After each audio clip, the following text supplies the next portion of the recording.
Hello साथीहरू, फेरि पनि तपाईहरुलाई हामी बेसी सहर चामे सडक खण्ड अन्तर्गतको यो ठ्याक्कै बेसी सहरबाट 2 किलोमिटर अगाडि यो पहिरो गइरहने ठाउँको अपडेट देखाइरहेका छौं।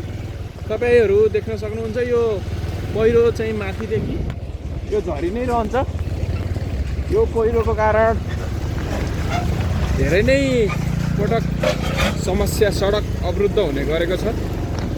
खास गरी अब यस पटक चाहिँ यो अलिकति ग्याबिङ वाल निकालेर यो एकदम मजबुत बनाउने तयारी भइरहेको सम्बन्धित पक्षले जानकारी दिएको छ।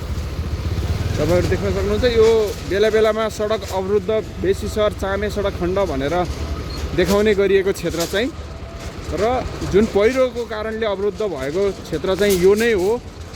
फेरि अन्य अपडेटहरु लिएर उपस्थित हुनेछौं। Thank you.